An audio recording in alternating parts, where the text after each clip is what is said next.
नमस्कार फ्रेंड्स, मैं doctor Sheikh Zaid profit from it Prayagraj की तरफ से क्वार्टर टू रिजल्ट श्रृंखला में आपका स्वागत करता हूं। क्वार्टर टू रिजल्ट की इस श्रृंखला में आज हम जिस कंपनी को लेके आए हैं वो है एलटीटीएस, मतलब Larsen and Toubro technology services. ये जिस सेक्टर को बिलोंग करती है वो है internet software and services. Internet software and services sector क्या है फ्रेंड्स कि ये इंटरनेट सॉफ्टवेयर और टेक्नोलॉजीज में मदद करता है। फाइन। इस सेक्टर की हम बात करें तो तकरीबन 18 कंपनीज लिस्टेड है इस सेक्टर में। इन 18 कंपनीज का जो टोटल मार्केट कैप है वो तकरीबन 1 लाख करोड़ का है। इस 1 लाख करोड़ के मार्केट कैप का मेजॉरिटी ऑफ मार्केट कैप का शेयर जो जाता है वो एलटीटीएस को जाता है, तकरीबन 52,000 करोड़। अगर हम इस सेक्टर में लिस्टेड कंपनीज की सेल्स की बात करें तो लास्ट ईयर इन्होंने तकरीबन 7,500 करोड़ का सेल्स किया था टोटल।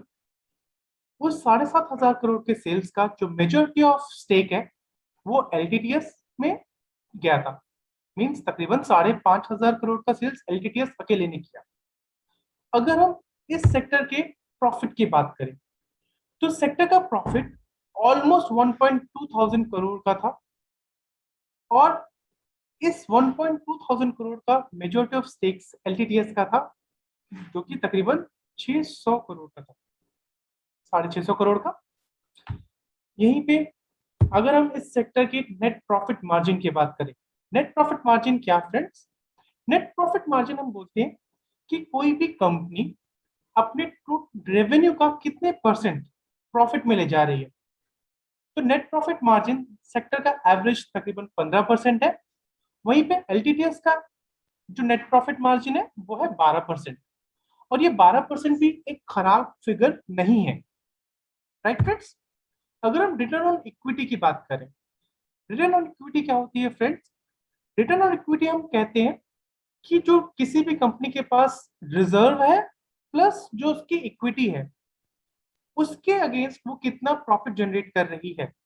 तो अगर रिटर्न ऑन इक्विटी देखें तो सेक्टर का एवरेज रिटर्न ऑन इक्विटी है 14%।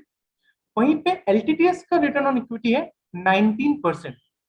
ये 19% एक अच्छा फिगर है। यहीं पे अगर हम इंटरेस्ट कवरेज रेशियो की बात करें, इंटरेस्ट कवरेज रेशियो मतलब कि कोई भी कंपनी अपने इंटरेस्ट से कितना ज्यादा इकट्ठा कर रही, कमा रही है। तो सेक्टर का आईसीआर तकरीबन 22 है और एलटीटीएस का आईसीआर है 17। और ये भी एक खराब फिगर नहीं है। अगर हम डेब्ट टू इक्विटी की बात करें फ्रेंड्स, इस सेक्टर में डेब्ट टू इक्विटी के बजाय हम डेब्ट और लीज दोनों को लेकर इक्विटी से कंपेयर करेंगे। ऐसा क्यों? बिकॉज इस सेक्टर की ज्यादातर कंपनी तो डेब्ट फ्री है या फिर कम डेब्ट वाली है, बट उनके ऊपर लीज लायबिलिटी भी रहती है, तो लीज को भी हम इग्नोर नहीं कर सकते हैं।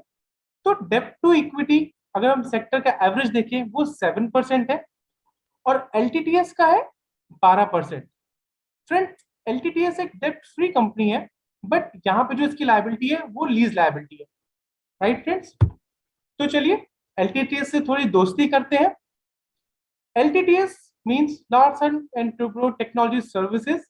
LNT group means Larsen and Toubro की एक सब्सिडरी है। ये 2009 में Larsen and Toubro integrated engineering services के रूप में शुरू हुई। 2013 में एलएनटी को 9 वर्टिकल्स में 6 सब्सिडरीज में बांटा गया और ये तब से ही एलएनटी की एक सब्सिडरी है। 2016 में ये कंपनी इंडियन मार्केट में लिस्ट हुई। अगर हम इसके रेवेन्यू की बात करें तो मेनली इसका रेवेन्यू 5 वर्टिकल्स से आता है, जिसमें ट्रांसपोर्टेशन है, जिसमें कि तकरीबन 31% रेवेन्यू ट्रांसपोर्टेशन से आता है। ट्रांसपोर्टेशन में ये ऑटोमोबाइल इंडस्ट्री के डिफरेंट कंपनीज को अपना टेक्नोलॉजी सपोर्ट देती है, जिसमें टॉप की ओईएम मतलब original equipment manufacturers, trucks manufacturers, of और हाईवे व्हीकल मैन्युफैक्चरर्स वगैरह वगैरह आते हैं। तो इसका H1 का ग्रोथ है, मींस ट्रांसपोर्टेशन का जो रेवेन्यू है उसका H1 का तकरीबन 19% का ग्रोथ आया। जो इसका सेकेंड वर्टिकल है वो है टेलीकॉम एंड हाईटेक, जो कि इसके रेवेन्यू का तकरीबन 22% हिस्सा रखता है। टेलीकॉम एंड हाईटेक में ये कंपनी इंजीनियरिंग सर्विस और सॉल्यूशन को ऑफर करती है 5 सेगमेंट में। 5 सेगमेंट कौन से? Telecom segment, consumer electronics, semiconductor, ISV. ISV क्या? इंडिपेंडेंट सॉफ्टवेयर वेंडर्स और मीडिया एंटरटेनमेंट को। यहाँ पे कंपनी डिजाइन कॉन्सेप्ट से लेकर प्रोडक्ट डेवलपमेंट और उनके सर्विसेज तक में मदद करती है। अगर हम H1 ग्रोथ की बात करें टेलीकॉम एंड हाईटेक की, तो वो तकरीबन 18% था। फिर इसका अगला वर्टिकल है इंडस्ट्रियल प्रोडक्ट्स। इंडस्ट्रियल प्रोडक्ट्स में टोटल रेवेन्यू का तकरीबन 19% रेवेन्यू इंडस्ट्रियल प्रोडक्ट्स से आता है। यहाँ पर ये डिफरेंट इंडस्ट्रीज के ऑटोमेशन, उनकी पावर यूटिलिटीज वगैरह में सर्विस देती है। और अगर इंडस्ट्रियल प्रोडक्ट्स का H1 ग्रोथ हम देखें तो वो तकरीबन 22% है। फिर इसका अगला वर्टिकल है जहां से रेवेन्यू जनरेट करती है, वो है प्रोसेस इंडस्ट्री या प्लांट इंजीनियरिंग। यहां से ही अपने टोटल रेवेन्यू का 15% रेवेन्यू इस वर्टिकल से निकालती है। यहाँ पे कंपनी प्लांट लगाने के लिए इंजीनियरिंग, प्रोक्योरमेंट और कंस्ट्रक्शन में मदद करती है। यहाँ पे कंपनी प्लांट के कॉन्सेप्ट से लेकर उसको बनाने तक के डिफरेंट स्टेप्स में मदद करती है। और अगर हम इसका H1 ग्रोथ देखें इस वर्टिकल का, तो वो तकरीबन 31% रहा। और फिर इसका अगला वर्टिकल है मेडिकल डिवाइसेस। ये एक नया वर्टिकल है जो कंपनी ने ऐड किया अपने रेवेन्यू जनरेशन के लिए। ये टोटल रेवेन्यू का तकरीबन 13% मेडिकल डिवाइसेस से कमाती है। और मेडिकल डिवाइसेस में यहाँ पे कंपनी मेडिकल डिवाइस और हेल्थ केयर के डिजिटलाइजेशन में मदद करती है, जैसे remote medical care, in vitro diagnostics, patient mobility and services और मेडिकल इंटरनेट ऑफ थिंग्स में। और यहाँ पे कंपनी का जो H1 का ग्रोथ रहा वो तकरीबन 9% रहा। फ्रेंड्स, ये जो वर्टिकल है ये अभी इमर्जिंग है और यहाँ पर कंपनी को बहुत ज्यादा ग्रोथ की उम्मीद है। तो भविष्य में देखेंगे क्या यहाँ पे कंपनी अपना ग्रोथ बढ़ा पाती है कि नहीं। राइट, अभी के लिए हम इसको इतने पे ही रखते हैं। अगर हम इसके ज्योग्राफिकल रेवेन्यू डिस्ट्रीब्यूशन की बात करें तो मेनली जो कंपनी का रेवेन्यू आता है वो नॉर्थ अमेरिका से आता है। और अगर हम कंपनी के सीईओ और एमडी मिस्टर अमित चड्ढा के मैसेज को देखें तो उन्होंने कंपनी का जो ग्रोथ ड्राइवर बताया है वो बताया है कि जो कंपनी के 5 सेगमेंट है, 5 सेगमेंट कौन से? Transportation, telecom and hitech, industrial product, plant engineering और मेडिकल डिवाइसेस। इन 5 सेगमेंट में कि डिजिटलाइजेशन इंजीनियरिंग में स्पेंडिंग बढ़ी है वर्ल्ड वाइड। तो यहां से कंपनी को ग्रोथ मिलने की उम्मीद है। और मिस्टर चड्ढा ने बताया कि उनके पास एक वेल फोकस्ड पोजीशन सिक्योर है, किसमें? Electronic autonomous and connected vehicles means EACV में, 5G में, मेडिकल टेक में, AI एंड डिजिटल प्रोडक्ट्स में, डिजिटल मैन्युफैक्चरिंग एंड सस्टेनेबिलिटी में। तो फ्रेंड्स, इस पोजीशन का भविष्य में कंपनी पे क्या इफेक्ट आता है रेवेन्यू में, तो वो हम इस कंपनी पे नजर रखेंगे, इन सेक्टर्स पे भी नजर रखेंगे। Right friend?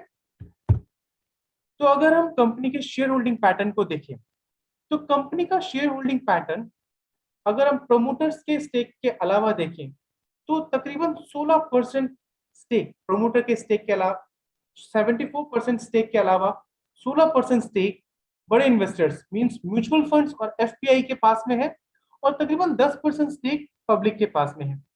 लास्ट के 4 साल 5 साल में FPI ने अपना स्टेक तकरीबन 2.5 गुना बढ़ाया है और म्यूचुअल फंड्स ने अपना स्टेक तकरीबन 3 गुना बढ़ाया है।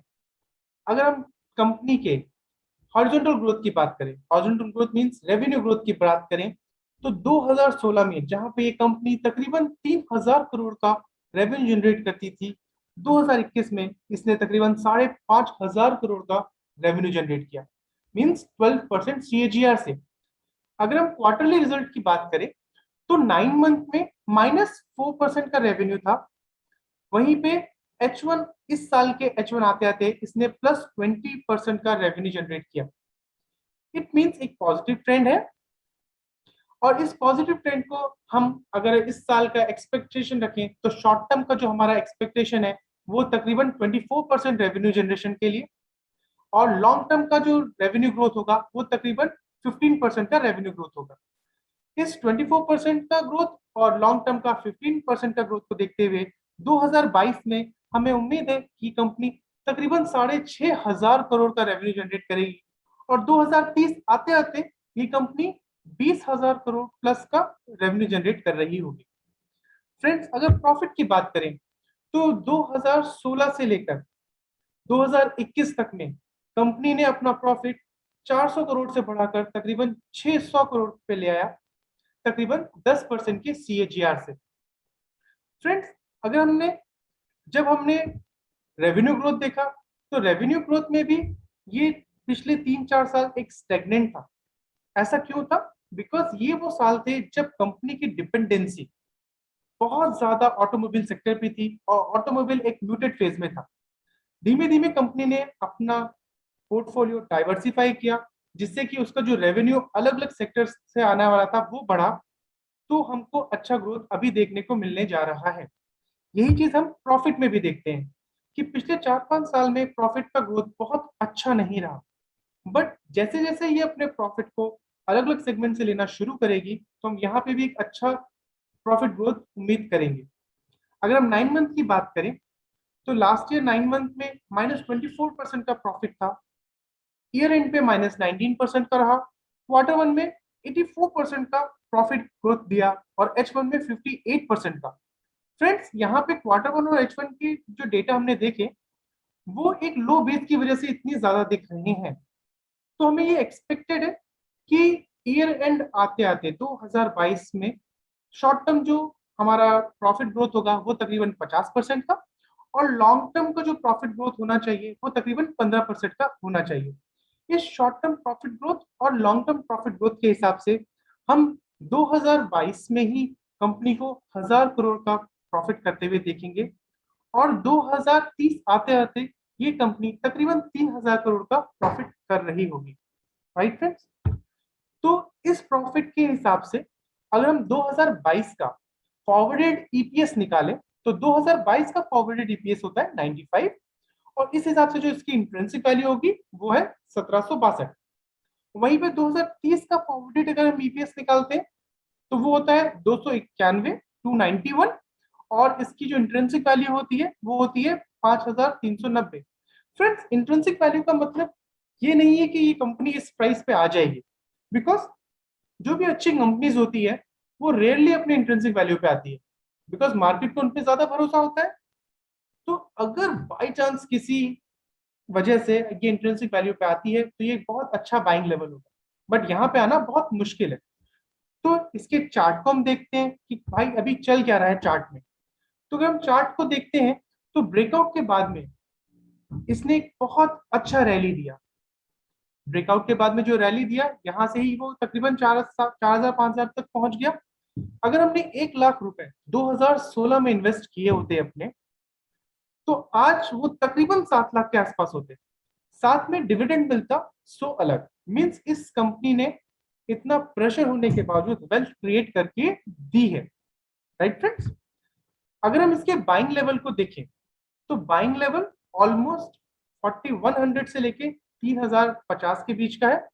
अगर हमें 4100 से 3050 के बीच में इसको खरीदने का मौका मिलता है तो ये एक बहुत अच्छा बाइंग लेवल होगा, और इस कंपनी का पोर्टफोलियो एलोकेशन तकरीबन 2 से 3% होना चाहिए। ये आर्टिफिशियल इंटेलिजेंस टेक्नोलॉजी में काम करने वाली कंपनी है, उसके बावजूद हम इसको 2 से 3% क्यों एलोकेट कर रहे हैं? बिकॉज भले ही इसका ग्रोथ अच्छा है बट इसकी डिपेंडेंसी ऑटोमोबाइल पे बहुत ज्यादा है, और जब तक से ऑटोमोबाइल में हमको अच्छा सा ग्रोथ नहीं मिलता है तब तक यहाँ पे भी हमको प्रॉफिट ग्रोथ में बहुत अच्छा जंप मिलने की शक रहता है। तो इसलिए अभी हम इसको 2 से 3% तक अपने पोर्टफोलियो में रखेंगे, और जैसे जैसे इसके रिजल्ट्स अच्छे आते जाएंगे तो हम इसको बढ़ा के 5% तक भी कर सकते हैं। थैंक यू फ्रेंड्स, ये था मेरा प्रेजेंटेशन।